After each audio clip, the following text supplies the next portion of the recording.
الكريم أما بعد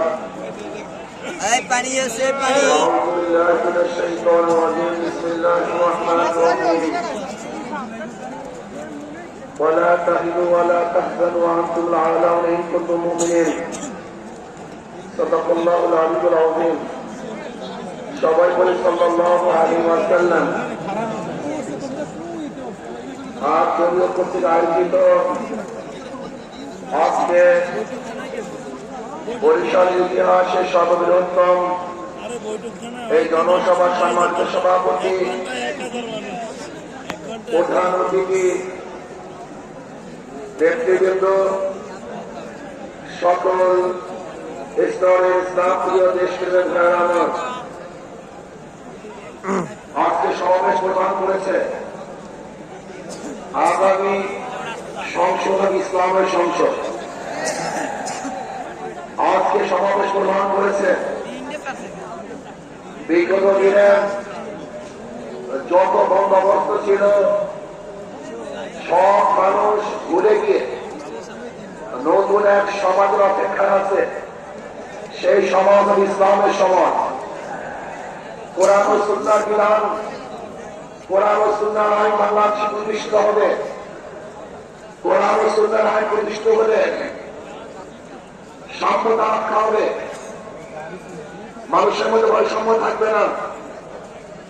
বাংলাদেশের একজন মানুষের ক্ষুধার্ত থাকবে না, বাংলাদেশের মানুষ বস্ত্রহীন থাকবে না, আমার বাংলাদেশের কোন মানুষ গৃহহীন থাকবে না। ইসলামের হুকুমত হয় বাংলাদেশের একজন মানুষের চিকিৎসা দিয়ে মারা যাবে ইনশাআল্লাহ। ইসলামের হুকুমত হয় তাহলে বাংলাদেশের মানুষগুলি শত্রু হয়ে আসতে পারে, এই ভূখণ্ডের দিকে কেউ আন্দোলন করে দেখাতে পারবে না। যদি ইসলামের হুকুমত হয় বাংলাদেশের একটা টাকা পুলিশে বাঁচা হবে না।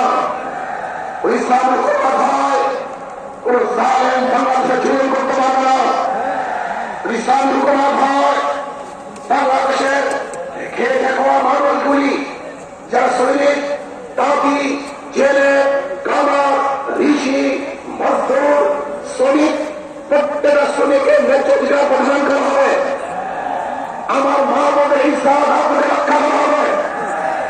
বাংলাদেশের অন্যায় করে বিচার হবে না, সমস্ত বিচার স্বাধীন হয়ে বিচার করবে। বাংলাদেশে কেউ খাবে কেউ খাবে না, তা হবে না, তা হবে না। ইসলামী হয় কেউ ঘাস চালায় আর কেউ রিক্স চালায়, হবে না।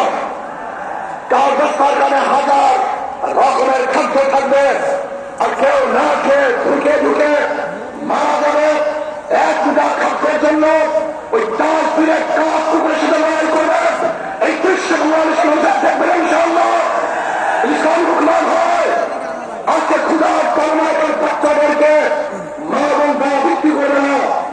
ইসলাম হুকুমান হয় তার ক্ষুধার কর্মার সমস্ত বংশ, সমস্ত পরিবারের লোকগুলি একত্রিত হয়ে আর কোন আত্মহত্যা করবে না। ইসলাম হুকুমান হয় এদেশের হিন্দু, বৌদ্ধ, খ্রিস্টানরা তাদের স্বাধীনভাবে ধর্ম পালন করবে, তারা মতো কেউ থাকবে না। ইসলাম হুকুমত হয় প্রত্যেকটা খ্রিস্টান, হিন্দু, বৌদ্ধরা তাদের ব্যবসা প্রতিষ্ঠানগুলি নির্ভীক ব্যবসা করবে। সেখানে গিয়ে কেউ চাঁদা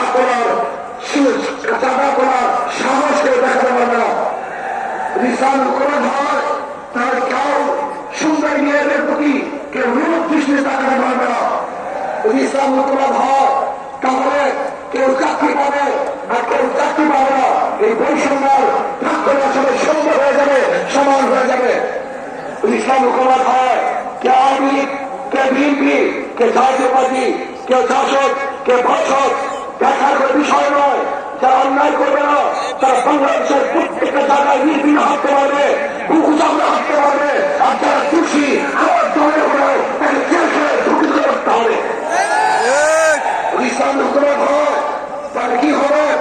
কাঁদবো, সবাই সমৃদ্ধ হবে, এক হিসেবে কাঁদবো, হাসবো, সবাই এক হিসেবে হাসবো, খাবো এক হিসেবে খাবো, সবাই দান করবো, সবাই এক হিসেবে সবাই দান করবো, খাবো সবাই এক হিসাবে বসবাস করবো। ইনশাআল্লাহ। ইসলাম হুকুমত হয়, আমি সেই দিন অপেক্ষা আছি যেই দিন দেখব আমাদের বাংলাদেশের প্রত্যেকটা নাগরিক দরিদ্র সীমার উপরে চলে গেছে। আমার বাংলাদেশে একজন মানুষ ক্ষুধার্ত নেই, বস্ত্রহীন নাই, চিকিৎসাহীন কেউ ঢুকে দেবে না। বাংলাদেশের গরিব সন্তানগুলি যারা মেধাবী উচ্চ শিক্ষার জন্য তাদের আর চিন্তা করতে হবে না, সরকারি খরচে সর্বোচ্চ শিক্ষা দেওয়ার ব্যবস্থা সরকার করবে ইনশাআল্লাহ। আমরা কি দেখতে চাই? এমন এক সমাজ দেখতে চাই যে সমাজের মধ্যে থাকবে সাম্য, মানবিক মর্যাদা, সামাজিক ন্যায় বিচার। আজকে বাংলাদেশের বিচার ব্যবস্থা কিচ্ছু নেই।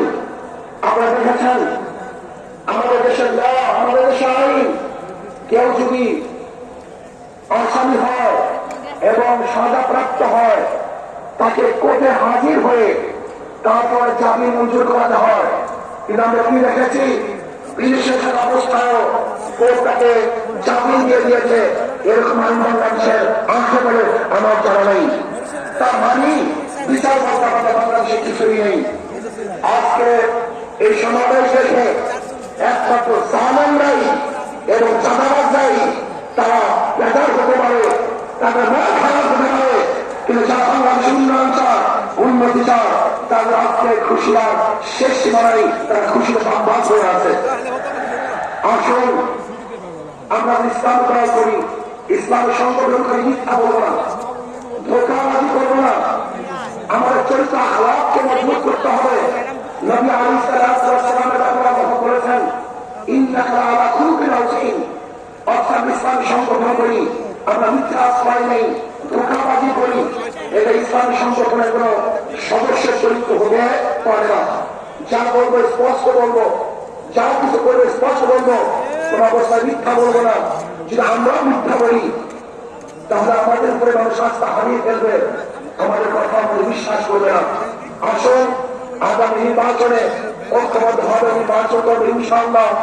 আমরা আগেই বলে দিয়েছিলাম, যদি আমরা মুনাফিকি না করি, আমাদের কলিজা আমাদের কলমের ঠিক থাকে, আগামী ইসলাম হুকুমত হবে ইনশাআল্লাহ।